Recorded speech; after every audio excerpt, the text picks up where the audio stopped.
Model, குப்பை model. Kodungaiyur அந்த குப்பை கிடங்க அகற்றுவதற்கு துப்பு இல்ல. 2 ஓவர். எங்க போறீங்க அப்படின்னாப்ல, இல்ல சிஎம் தொகுதி பிரச்சாரத்துக்கு போற அப்படின்னா அவர் உடனே பெரம்பூரா அப்படின்னு கேட்கிறாரு. எவ்வளவோ மாவட்டங்கள்ல பேசியிருக்கேன், எவ்வளவோ தொகுதிகள்ல பேசியிருக்கேன். வருங்கால சிஎம் தொகுதியில் நின்று பேசுவதற்கு நான் கர்வம் கொள்கிறேன். உழைக்கும் மக்கள் அதிகமாக இருக்கக்கூடிய தொகுதி, பாமர மக்கள் அதிகமாக இருக்கக்கூடிய தொகுதி, ஏழை மக்கள் அதிகமாக இருக்கக்கூடிய தொகுதி. இவர்களுடைய வாழ்க்கை தரத்தை உயர்த்த வேண்டும் என்பதற்காக இந்த தொகுதியை தேர்ந்தெடுப்பதற்காகவே தலைவர் தளபதி அவர்களுக்கு Royal salute salute salute. Chennai என்பது திமுகவின் கோட்டை என்று கொக்கரித்தவர்கள் எல்லாம் கொரட்டை அடிச்சு தூங்குற நிலைக்கு போயிட்டாங்கப்பா.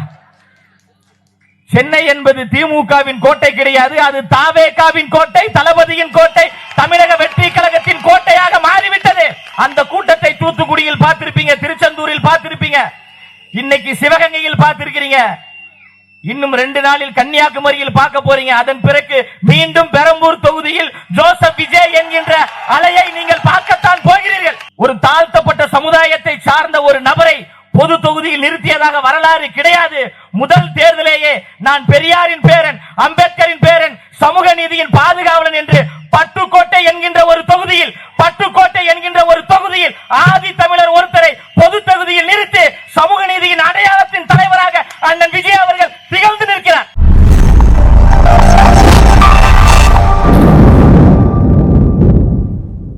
பாதையை தேடாதே, பாதையை உருவாக்கு என்று தமிழக வெற்றி கழகம் என்கின்ற வரலாற்று சிறப்புமிக்க ஒரு பாதையை உருவாக்கி இன்று மக்கள் விரும்பும் முதல்வர் வேட்பாளர் மே 6க்கு பிறகு தமிழ்நாட்டின் முதலமைச்சராக பதவியேற்க உள்ள தலைவர் தளபதி அவர்களை வணங்கி,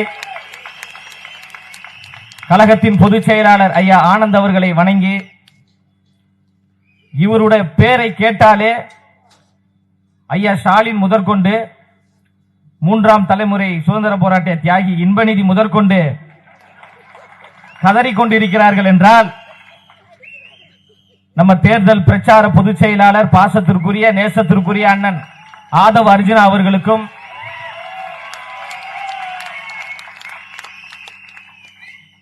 வில்லிவாக்க சட்டமன்ற தொகுதியின் வருங்கால சட்டமன்ற உறுப்பினர் அவர்களுக்கும், அண்ணன் ஆதவ் அர்ஜுனா அவர்கள்தான் வேட்பாளர். அண்ணன் அவர்கள் பெருவாரியான வாக்கு வித்தியாசத்தில் வெற்றி பெற வேண்டும் என்று தளபதியின் தொகுதியான பெரம்பூர் தொகுதியில் இருந்து அண்ணனுக்கு ஒரு வாழ்த்துக்களை நாம் தெரிவித்துக் கொள்வோம். மேடையில் அமர்ந்திருக்கின்ற பெரியவர்களுக்கும் இந்த பெரம்பூர் தொகுதியை வெற்றி தொகுதியாக மாற்றி காட்டுவேன் என்று 24 மணி நேரமும் சுழண்டு கொண்டிருக்கின்ற பாசத்திற்குரிய மாவட்ட செயலாளர், இளமையான மாவட்ட செயலாளர், அழகான மாவட்ட செயலாளர், அன்பான மாவட்ட செயலாளர், அடக்கமான ஒரு மாவட்ட செயலாளர் பாசத்திற்குரிய தளபதி சிவா அவர்களுக்கும், இணை செயலாளர் ஜெகன் அவர்களுக்கும், திரளாக கூடியிருக்கின்ற உங்கள் அனைவருக்கும் என்னுடைய முதற்கண் வணக்கத்தை தெரிவித்துக் கொள்கின்றேன். மாவட்ட செயலாளர் போன் பண்ணாங்க, பிரதர் நாளைக்கு ஒரு பொதுக்கூட்டம் இருக்கு, அவசியம் வந்துருங்க அப்படின்னு சொல்லிட்டு. உண்மையிலே எனக்கு கிடைத்த ஒரு பெரிய பாக்கியமாகத்தான் நான் பார்க்கிறேன். எவ்வளவோ மாவட்டங்கள்ல பேசியிருக்கேன், எவ்வளவோ தொகுதிகள்ல பேசியிருக்கேன். வருங்கால சிஎம் தொகுதியில் நின்று பேசுவதற்கு நான் கர்வம் கொள்கிறேன், பெருமை கொள்கிறேன். கார்ல வருகின்ற பொழுது டிராபிக் போலீஸ் அவர் நம்மளுடைய ஃபேன் சொன்னார், உண்மையா பொய்யான்னு தெரியல, நல்லா பேசுறீங்க பிரதர். நாங்க ஐயா ரொம்ப நன்றிங்க ஐயா, எங்க போறீங்க அப்படின்னாப்ல, இல்ல சிஎம் தொகுதி பிரச்சாரத்துக்கு போற அப்படின்னா அவர் உடனே பெரம்பூரா அப்படின்னு கேட்கிறாரு. தமிழ்நாட்டினுடைய ட்ரெண்டே மாறிடுச்சுங்க. சிஎம் தொகுதி அப்படின்னா ஒரு காலத்துல கொளத்தூரா அப்படின்னாங்க, இன்று சிஎம் தொகுதி என்றால் பெரம்பூர் என்கின்ற நிலை உருவாக்கி இருக்கிறது என்றால் வருங்கால முதலமைச்சர் அண்ணன் தலைவர் தளபதி ஜோசப் விஜய் அவர்களுடைய அயராத உழைப்பு. தலைவர் அண்ணன் ஜோசப் விஜய் அவர்கள் நினைத்திருந்தால் பணக்காரர்கள் அதிகமாக இருக்கக்கூடிய ஒரு தொகுதியை அவர் தேர்ந்தெடுத்திருக்கலாம். அவர் இந்த தொகுதியை ஏன் தேர்ந்தெடுத்தார்? உழைக்கும் மக்கள் அதிகமாக இருக்கக்கூடிய தொகுதி, பாமர மக்கள் அதிகமாக இருக்கக்கூடிய தொகுதி, ஏழை மக்கள் அதிகமாக இருக்கக்கூடிய தொகுதி. இவர்களுடைய வாழ்க்கை தரத்தை உயர்த்த வேண்டும் என்பதற்காக இந்த தொகுதியை தேர்ந்தெடுப்பதற்காகவே தலைவர் தளபதி அவர்களுக்கு ராயல் சல்யூட் சல்யூட் சல்யூட். மக்களை உயர்த்த வேண்டும் என்று நினைக்கிறார். இதுதான் ஒரு தலைமை பண்பு. அதை அண்ணன் தலைவர் தளபதி அவர்கள் தியாக உணர்வோடு செய்ய போறார், துணிச்சலோடு செய்ய போறார். அதற்காகத்தான் தளபதியின் 2 தளபதிகள் அண்ணன் பொதுச் செயலாளர் என் ஆனந்த் அவர்களும் அண்ணன் ஆதவ் அர்ஜுனா அவர்களும் மாவட்ட செயலர் சிவா அவர்களும் பெரம்பலூர் தொகுதியை இன்றே வெற்றி தொகுதியாக மாற்றிவிட்டார்கள். வாக்களிப்பதற்கு மக்கள் தயாராக இருக்கிறாங்க. 2,20,00,000 வாக்காளர்கள் இந்த தொகுதியில் இருக்கிறாங்க. ஆர்டி சேகருக்கு தூக்கமே இல்லை, மன உளைச்சலின் விரக்தியில் இருக்கிறார், புலம்பிக்கிட்டு இருக்கிறாராம். யாரை பார்த்து? உங்க மாவட்ட செயலாளரை பார்த்து. பார்க்க சின்ன பையன் மாதிரி இருக்கிறான், இத்தனை வருஷம் அரசியல்ல என்னையே இப்படி கண்கலங்க வச்சுட்டானே. இந்த ரமணா படத்துல சொல்ற மாதிரி அந்த பையனை பார்க்கணும் போல இருக்குப்பா அப்படின்னு ஆர்டி சேகர் அவர்களை புலம்பக்கூடிய வளருக்கு செய்திருக்கின்ற ஒரு ஆற்றல் வாய்ந்த இந்த மாவட்ட செயலாளருடைய உழைப்பையும் தியாகத்தையும் நாம் பாராட்டியே ஆகணும். தளபதியினுடைய உள்ளத்தில் இடம் பிடித்த ஒரு மாவட்ட செயலாளர். 234 தொகுதிகளில் இந்த பெரம்பூர் தொகுதியை அவர் தேர்வு செய்திருக்கிறார் என்றால் அப்போ உங்க மாவட்ட செயலாளருடைய உழைப்பு எவ்வளவு தூரம்? மாவட்ட செயலாளர் உழைப்பு என்றால் இங்க இருக்கக்கூடிய உங்களுடைய எல்லோருடைய உழைப்பும் தான், எல்லா நிர்வாகிகளுடைய உழைப்பு தான். குறிப்பாக விர்ச்சுவல் வாரியர்ஸ் என்று உலகத்தையே கலக்கி கொண்டிருக்கின்ற விர்ச்சுவல் வாரியர்ஸுடைய உழைப்பு தான், தாய்மார்களுடைய உழைப்பு தான். நம் கழகத்தில் இருக்கக்கூடிய வேலு நாச்சியாளாகிய உங்களுடைய உழைப்பு, அஞ்சலை அம்மாளாக இருக்கக்கூடிய உங்களுடைய உழைப்பு. தலைவர் தளபதி அவர்கள் பெரம்பலூர் தொகுதிக்கு வருகிறார் என்றால் உங்களை நம்பி, நம்மளை நம்பி, மக்களை நம்பி துணிச்சலோடு வரார். ஆளும் திமுகவை ஓம் சக்தி பராசக்தி, திமுக என்பது தீய சக்தி என்று சொல்லக்கூடிய திமுகவை கூண்டோடு வீட்டிற்கு அனுப்புவதற்கு இந்த பெரம்பூர் தொகுதிதான் வெற்றியின் முதல் புள்ளியாக அமைய போகிறது. சென்னை என்பது திமுகவின் கோட்டை என்று கொக்கரித்தவர்கள் எல்லாம் கொரட்டை அடிச்சு தூங்குற நிலைக்கு போயிட்டாங்கப்பா. சென்னை என்பது திமுகவின் கோட்டை கிடையாது, அது தாவேகாவின் கோட்டை, தளபதியின் கோட்டை, தமிழக வெற்றி கழகத்தின் கோட்டையாக மாறிவிட்டது. பெரம்பூர் தொகுதியிலிருந்து வெற்றியினுடைய எண்ணிக்கை தொடங்கி அடுத்து வில்லிவாக்கத்திலும் தொடங்க போகிறது. வில்லிவாக்கத்தில் அண்ணன் ஆதவ அர்ஜுனா அவர்களை எப்படியாவது வீழ்த்திவிட வேண்டும் என்று சபரீசன் முதற்கொண்டு களத்தில் இறங்கிட்டாங்களா? வாய்ப்பில்லை. நீங்க தலைகீழ நின்று தண்ணி குடிச்சாலும் சரி, குப்பரக்கா படுத்து உருண்டாலும் சரி, வில்லிவாக்கத்தில் எங்கள் அண்ணன் ஆதவ அர்ஜுனுடைய வெற்றியை எந்த கொம்பாதி கொம்ப நினைச்சாலும் தடுக்க முடியாது. வில்லிவாக்கம் தொகுதி முழுவதும் அண்ணன் ஆதவ அர்ஜுனா அவர்கள் அன்பு கோட்டையால் ஆக்கிரமித்து விட்டார். சமூக வலைதளத்தில் வீடியோ எல்லாம் பார்க்கும்போது அண்ணன் கண் கலங்குது. உங்களுடைய உழைப்பை நாங்கள் மதிக்கிறோம், போற்றோம். எப்ப தூங்குறாரு, எப்ப எந்திக்கிறாரு, எப்ப மக்களை சந்திக்கிறார் என்று தெரியவில்லை. 24 மணி நேரமும் வில்லிவாக்கத்தில் அந்த மக்களோடு மக்களாக வாழ்ந்து கொண்டிருக்கின்ற அண்ணன் தான் ஆதவ அர்ஜுனா அவர்கள்.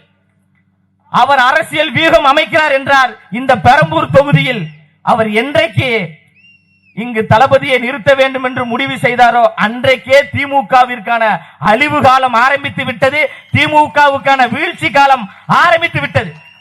234 தொகுதிகளிலும் தாவேகாவின் அலை வீசுகிறது.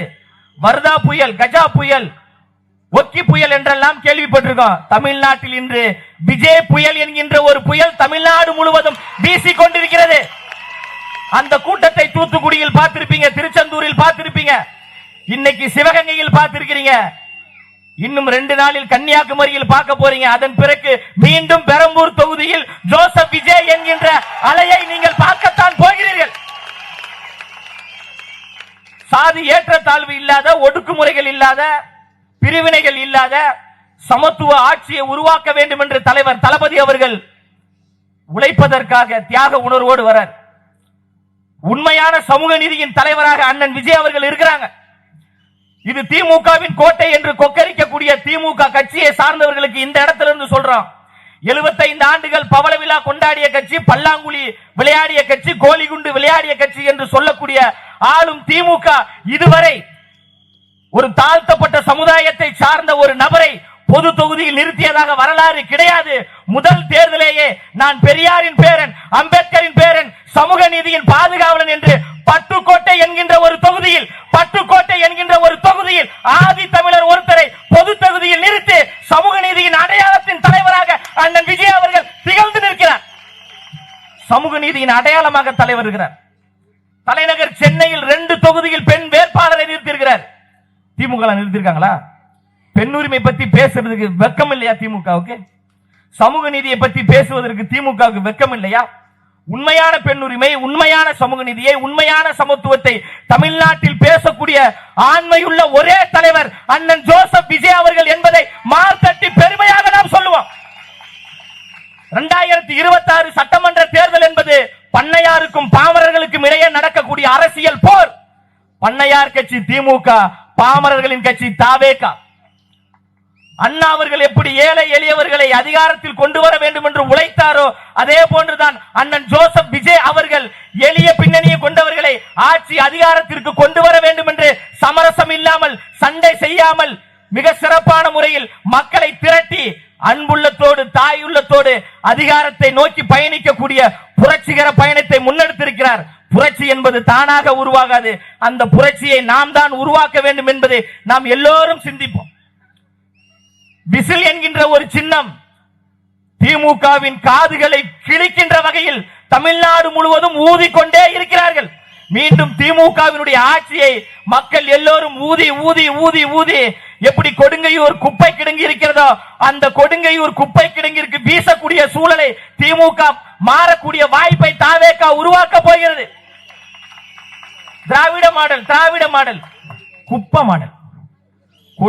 கொடுங்கையூர் அந்த குப்பை கிடங்க அகற்றுவதற்கு துப்பு இல்ல. 2.0 ஓவர் ஓவர். ஸ்டாலின் ஐயா சொன்னார்ல ஓவர். ஆமா ஐயா, உங்களுக்கு மே 6ஆம் தேதிக்கு பிறகு தாவேகா உங்களுக்கு ஓவர் ஓவர் ஓவர் ஓவர் என்கின்ற நிலையை உருவாக்கத்தான் போகிறது. நஞ்சை உண்டு, புஞ்சை உண்டு, பொங்கி வரும் கங்கை உண்டு, பஞ்சம் மட்டும் இன்னும் இங்கு மாறவில்லை. எங்க பாரதத்தில் சொத்து சண்டை தீரவில்லை. வீதிக்கோரு கட்சி உண்டு, சாதிக்கோரு சங்கம் உண்டு, நீதி சொல்ல மட்டும் இங்கு நாதி இல்ல. சனம் நிம்மதிய வாழ ஒரு நாடு இல்ல. இது நாடா இல்ல வேறும் காடா, கேட்க யாரும் இல்லை தோழா. யார் சொன்னது கேட்பதற்கு யாரும் இல்லை என்று தட்டி கேட்பதற்காகத்தான் அண்ணன் ஜோசப் விஜய் அவர்கள் இருக்கிறார். தட்டி கேட்பதற்காகத்தான் அண்ணன் ஆதவ் அவர்கள் இருக்கிறார். தட்டி கேட்பதற்காகத்தான் தாய்மார்கள் இருக்கிறோம். உங்களுடைய பொய் வாக்குறுதிகளை நம்பி ஏமாந்தது எங்கள் பாட்டன் காலம், எங்கள் அப்பனின் காலம். இது தாவேகாவின் காலம், அண்ணன் விஜய் அவர்களின் காலம், தலைவர் தளபதியின் காலம். எங்களை ஏமாற்ற முடியாது என்பதை அழுத்தம் திருத்தமாக இந்த பெரம்பூர் சட்டமன்ற தொகுதியில் இருந்து நாங்கள் சொல்லிக் கொள்கிறோம். அதனால அரசியல் என்பது வியாபாரம் கிடையாது, அரசியல் என்பது பொழுதுபோக்கு கிடையாது. அரசியல் என்பது மக்கள் பணி, அரசியல் என்பது சேவை பணி, அரசியல் என்பது மக்களை நேசிக்கக்கூடிய பணி என்பதற்காகத்தான் தான் வகித்த துறையான நம்பர் 1 தமிழ் சினிமாவில் இந்த நிமிடம் வரை நம்பர் 1 சூப்பர் ஸ்டாராக இருக்கக்கூடிய ஒரே தலைவர் அண்ணன் தளபதி ஜோசப் விஜய் அவர்கள் தான். அந்த துறையை வேண்டாம் என்று தூக்கி எறிந்துவிட்டு என்னை இந்த இடத்திற்கு உயர்த்திய இந்த மக்களுக்கு உழைப்பதற்காக வருகிறேன் என்று வரக்கூடிய தியாக தலைவரின் கரங்களை நாம் எல்லோரும் பற்றி கொண்டு 2026 சென்ட் ஜார்ஜ் கோட்டையில் ஜோசப் விஜய் என்னும் நான் என்று முதலமைச்சராக பொறுப்பேற்கக்கூடிய ஒரு சூழலை நாம் எல்லோரும் அணிதிரண்டு உருவாக்குவோம் உருவாக்குவோம் உருவாக்குவோம் என்று கூறி நேரம் கருதி பேச வாய்ப்பளித்த அனைத்து நல்ல உள்ளங்களுக்கும் நன்றி கூறி நிறைவு செய்கிறேன். நன்றி, வணக்கம்.